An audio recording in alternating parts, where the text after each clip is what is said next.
নিযুত মইনা আঁচনি 2026-2027। Hello' everyone, এই ভিডিঅ'টোত অসমৰ সকলো ছোৱালীকে স্বাগতম জনাইছোঁ। আজিৰ এই ভিডিঅ'টো ডিছকাছ কৰিবলৈ লৈছোঁ গাইডলাইন অফ নিযুত মইনা আঁচনি। নিযুত মইনা ৰুলছ ৰেগুলেশ্যন কি, কোনে পাব কোনে নাপায়, কেনেকৈ আবেদন কৰিলে পাবা বা কি কৰিব লাগিব, এভৰিথিং ডিছকাছ কৰিবলৈ লৈছোঁ। চ' অসমৰ যিমান এইচএছত এডমিশ্যন লোৱা, ডিগ্ৰীত এডমিশ্যন লোৱা, মাষ্টাৰ ডিগ্ৰীত এডমিশ্যন লোৱা, ITP পলিটেকনিকত এডমিশ্যন লোৱা সকলো ছোৱালীকে বিনম্ৰ অনুৰোধ যে তোমালোকে লাষ্টলৈকে চাবা ভিডিঅ'টো, আৰু প্লিজ যদি নতুনকৈ আহিছা চেনেলটো ছাবস্ক্ৰাইব কৰিবা, ভিডিঅ'টো ভাল লাগিলে লাইক কমেণ্ট শ্বেয়াৰ কৰিবা। আজি ৰুলছ ৰেগুলেশ্যন বা গাইডলাইন ডিছকাছ কৰিবলৈ লৈছোঁ নিযুত মইনা আঁচনিৰ 2026-27 বৰ্ষৰ। চ' যিসকলে আগন্তুক দিনত অহা আগষ্ট মাহত তোমালোকৰ ইয়াৰ বাবে আবেদন হ'ব, আৰু আগষ্টৰ পৰা আবেদন ষ্টাৰ্ট হৈ ছেপ্টেম্বৰ অক্টোবৰৰ পৰা তোমালোকে ইয়াৰ ফাৰ্ষ্ট পে'মেণ্ট, অক্টোবৰৰ পৰা ফাৰ্ষ্ট পে'মেণ্ট তোমালোকে পাবা, আৰু ইয়াৰ বাবে আবেদন আগষ্টত হ'ব তোমালোকৰ নিজ নিজ কলেজত। চ' ইয়াতে ফাৰ্ষ্ট কোনবোৰ ছোৱালীয়ে পাব, যিমান যদি তুমি কোনোবা এখন কলেজত পঢ়ি আছা, চেণ্ট্ৰেল ইউনিভাৰ্চিটিত পঢ়ি আছা, আৰু সেইখন কলেজ গভমেণ্ট এপ্ৰুভ হয়, যদি তোমাৰ কলেজ ভেঞ্চাৰ হওক বা ছেমি গভ হওক কোনো প্ৰব্লেম নাই, গভমেণ্ট হওক, ষ্টেট গভমেণ্ট বা চেণ্ট্ৰেল গভমেণ্টৰ এপ্ৰুভ আছে যদি বা এপ্ৰুভ হয় যদি, দেন তুমি নিশ্চয় পাবা।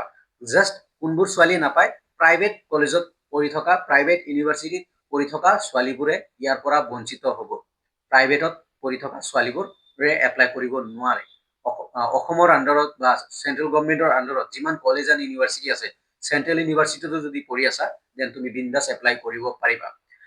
HS ফাৰ্ষ্ট ইয়াৰ গাৰ্লছ, তাৰপিছত UG first year girls, PG first year girls, BEd first year girls, লগতে ITP এণ্ড পলিটেকনিকৰ ছোৱালীবোৰে আবেদন কৰিব পাৰিবা।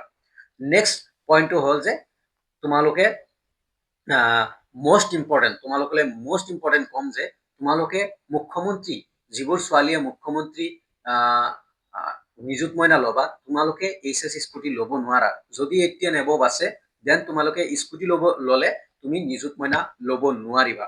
এইটো এটা মষ্ট ইম্পৰ্টেণ্ট স্কোপ এবিলিটিৰ মষ্ট ইম্পৰ্টেণ্ট প্ৰব্লেম। ষ্টুডেণ্টে বহুতে ভাবে যে দুইটা একেলগে ল'ব পাৰিম নে নাই। অসম গভমেণ্টে দিয়া স্কুটি আৰু নিযুত মইনা এজন ছোৱালীয়ে দুইটা একেলগে এভেইল কৰিব নোৱাৰে, ল'ব নোৱাৰে। তুমি যদি স্কুটি লোৱা, দেন তুমি নিযুত মইনা ল'ব নোৱাৰিবা। যদি তুমি নিযুত মইনা লোৱা, স্কুটি ল'ব নোৱাৰিবা। 18 এবভ ষ্টুডেণ্টৰ কাৰণে এইটো প্ৰযোজ্য। লগতে আৰু এটা মষ্ট ইম্পৰ্টেণ্ট যে তোমালোকে যিবোৰ ছোৱালী অসমৰ, তোমালোকে মেইন কথা, তোমালোকে অসমৰ ছোৱালী হ'ব লাগিব, তোমালোকে অসমৰ বাসিন্দা হ'ব লাগিব। ফাৰ্ষ্ট পইণ্ট, তোমালোকে অসমৰ বাসিন্দা হ'ব লাগিব। আৰু যিবোৰ ছোৱালীয়ে মাষ্টাৰ ডিগ্ৰীত জীৱন প্ৰেৰণা লৈছে, লগতে আৰু এটা পইণ্ট, যিবোৰ ছোৱালীয়ে মাষ্টাৰ ডিগ্ৰী গ্ৰেজুৱেশ্যন কমপ্লিট হৈ যোৱাৰ পিছত জীৱন প্ৰেৰণা পায়, অসম গভমেণ্টে জীৱন প্ৰেৰণা দিয়ে। যদি জীৱন প্ৰেৰণা লৈছা, দেন নিযুত মইনা ল'ব নোৱাৰা। যদি নিযুত মইনা লৈছা, জীৱন প্ৰেৰণা ল'ব নোৱাৰিবা মাষ্টাৰ ডিগ্ৰী ছোৱালীবোৰ। Next, married girls. যদি তুমি UGত পঢ়ি আছা, HSত পঢ়ি আছা, তুমি যদি মেৰিড হোৱা, দেন তুমি নিযুত মইনা নোপোৱা। বাট PG আৰু BEd যদি কৰি আছা, তুমি মেৰিড হ'লেও তুমি নিযুত মইনা পাবা। মষ্ট ইম্পৰ্টেণ্ট পইণ্ট, তোমালোকে অসমৰ বাসিন্দা হ'ব লাগিব, অসমৰ ৰেচিডেণ্ট হ'ব লাগিব, লগতে অসমৰ ডমিচাইল থাকিব লাগিব, লগতে অসমৰ বাসিন্দা চিম্পল ভাষাত। আৰু মেৰিড গাৰ্লছ, UG আৰু HSৰ মেৰিড গাৰ্লছে ইয়াৰ বাবে বঞ্চিত হ'ব। যদি UG আৰু HSৰ গাৰ্লছ মেৰিড হোৱা, দেন তোমালোকে নিযুত মইনা ল'ব নোৱাৰিবা।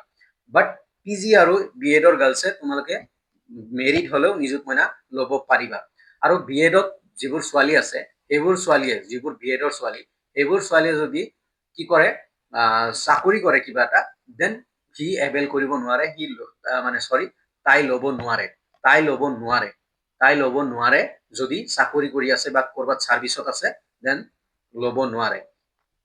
তাৰে পিছত কোনো MLA, MP, তাৰপিছত মিনিষ্টাৰৰ ছোৱালীবোৰে ইয়াৰ পৰা এভেইল কৰিব নোৱাৰে বা নিযুত মইনা ল'ব নোৱাৰে। অ'কে, আৰু মষ্ট ইম্পৰ্টেণ্ট মই ক'লোৱে, CM জীৱন প্ৰেৰণা যদি কোনোবাই লৈছে, দেন তোমালোকে নিযুত মইনাৰ পৰা বঞ্চিত হ'বা বা ল'ব নোৱাৰিবা, একেলগে দুটা ল'ব নোৱাৰিবা।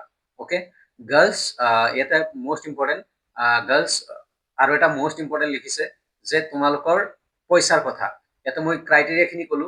আৰু এটা মষ্ট ইম্পৰ্টেণ্ট, ৰেগিং আৰু কিবা যদি এণ্টি ছ'চিয়েল এক্টিভিটিত ইনভল্ভ হোৱা, দেন তোমালোকে ইয়াৰ পৰা বঞ্চিত হ'বা।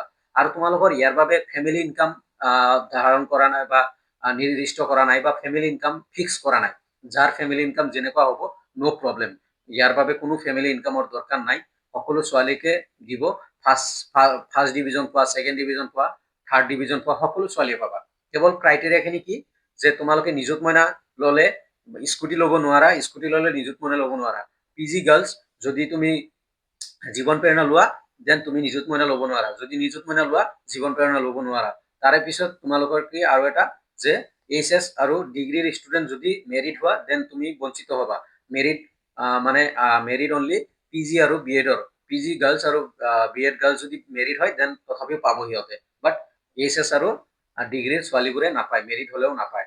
অ'কে, তাৰে পিছত ইয়াতে আৰু কেইটামান ইম্পৰ্টেণ্ট কথা লিখা হৈছে যে মই ক'লোৱে ৰেগিং আৰু এণ্টি ছ'চিয়েল এক্টিভিটিৰ পৰা দূৰত থাকিব লাগিব, মানে মানে ই কৰিব লাগিব, মানে আউট হ'ব লাগিব। ইয়াৰ মানে মানে কি তোমাৰ ৰেগিং এণ্টি ছ'চিয়েল, যেনে কলেজত তুমি কিবা এটা বেয়া কাম কৰিছা সেইটোৰ কাৰণেও তোমাক বঞ্চিত কৰিব পাৰে বা তোমাক আউট কৰিব পাৰে।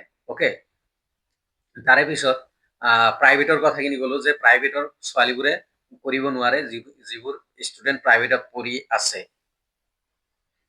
এতিয়া আহিছো এমাউণ্টৰ কথালৈ। এমাউণ্ট কিমান দিব? বৰ্তমান এমাউণ্টটো ডিক্ৰিজ কৰা হৈছে ফৰ HS গাৰ্লছ। HS গাৰ্লছৰ কাৰণে এমাউণ্টটো ডিক্ৰিজ কৰা হৈছে। তোমালোকে মষ্ট ইম্পৰ্টেণ্ট কথাখিনি শুনি ল'বা যে HS গাৰ্লছৰ আগতে 1000 আছিল, বৰ্তমান 2026 বৰ্ষত যিখিনি ষ্টুডেণ্ট এপ্লাই কৰিবা তোমালোকক 800 টকা, HS গাৰ্লছক 800 টকা প্ৰতি মাহে দিব, 10 মাহ দিব। আৰু 1250 টকা কাক দিব? 1250 টকা UG মানে BA BSc BCom যিখিনি আছে UG কোৰ্চ কৰা ছোৱালীবোৰক 1250 টকা দিব। আৰু মাষ্টাৰ ডিগ্ৰী কৰি থকা ছোৱালীবোৰক 2500 টকাকে প্ৰতি মাহে দিব, 10 মাহ দিব। গোটেইখিনি 10 মাহ চবৰে 10 মাহ, চবৰে কাৰণে 10 মাহ দিব। অ'কে, আৰু পলিটেকনিক যিখিনি ছোৱালী কৰি আছা তোমালোকক ফাৰ্ষ্ট ইয়াৰ আৰু ছেকেণ্ড ইয়াৰত 800 টকা প্ৰতি মাহে দিব, আৰু থাৰ্ড ইয়াৰত তোমালোকক 1250 ৰুপিজকে প্ৰদান কৰিব। এতিয়া আহিছো আবেদন। আবেদন ক'ৰ পৰা কৰিবা? আবেদন তোমালোকে ইয়াৰ বাবে আবেদন তোমালোকে ক'ৰ পৰা কৰিবা? আবেদন তোমালোকৰ অফলাইন হ'ব, তোমালোকৰ নিজ নিজ কলেজত, তোমালোকৰ নিজ নিজ কলেজতে অফলাইন আবেদন হ'ব। অফলাইন আবেদন কৰিব লাগিব। আৰু ইয়াৰ বাবে কেনেকে আবেদন কৰিবা, ফৰ্ম কেনেকে ফিল আপ কৰিবা, মই ভিডিঅ' বনাইছো। তোমালোকৰ এই ভিডিঅ'ৰ ডেছক্ৰিপশ্যনত ভিডিঅ' লিংক আছে বা ভিডিঅ' বনাইছো, সেই ভিডিঅ'ৰ লিংক আছে, তোমালোকে চাব পাৰা। HS girls, UG girls, PG গাৰ্লছৰ কাৰণে অলৰেডি ভিডিঅ' বনাইছো, তোমালোকে চাব পাৰা। একদম মষ্ট ইম্পৰ্টেণ্ট, তোমালোকে অনলাইন নহয় অফলাইন আবেদন কৰিব লাগিব, টোটেলি অফলাইন। তোমাৰ যোনখন কলেজত এডমিশ্যন লৈছা HS ডিগ্ৰী PG, সেইখন কলেজৰ হেড অফ দ্য ইনষ্টিটিউটে তোমাক ফৰ্ম দিব, আৰু সেই ফৰ্ম তুমি ফিল আপ কৰি সেইখন কলেজতে ছাবমিট কৰিব লাগিব। তাৰে পিছত অক্টোবৰৰ পৰা তোমালোকে পেমেণ্ট পোৱা ষ্টাৰ্ট, মানে পেমেণ্ট পাবা তোমালোকে। চ' এইখিনি আছিল গাইডলাইন, মই ডিছকাছ কৰিবলৈ চেষ্টা কৰিছো। যদি আৰু কিবা কনফিউজন থাকে নিশ্চয় জনাব পাৰা, মই নিশ্চয় তোমালোকক ৰিপ্লাই কৰিবলৈ চেষ্টা কৰিম, জাষ্ট মনত ৰাখিবা যে তোমালোকৰ যিখিনি গাইডলাইন সেইখিনি তোমালোকে ভাইলেট নকৰিবা। অ'কে, যিসকলে নিযুত মইনা ল'বা নিযুত মইনা, যিসকলে স্কুটি ল'বা স্কুটি, যিসকলে জীৱন প্ৰেৰণা ল'বা জীৱন প্ৰেৰণা, যিসকলে নিযুত মইনা ল'বা নিযুত মইনা। অ'কে, চ' থেংক ইউ এভৰিৱান। এই ভিডিঅ'টো চোৱাৰ কাৰণে ধন্যবাদ জ্ঞাপন কৰিছো সকলোকে। আৰু ভিডিঅ'টো পাৰিলে লাইক কমেণ্ট শ্বেয়াৰ কৰিবা যাতে সকলোৱে কথাখিনি গম পায়। ধন্যবাদ।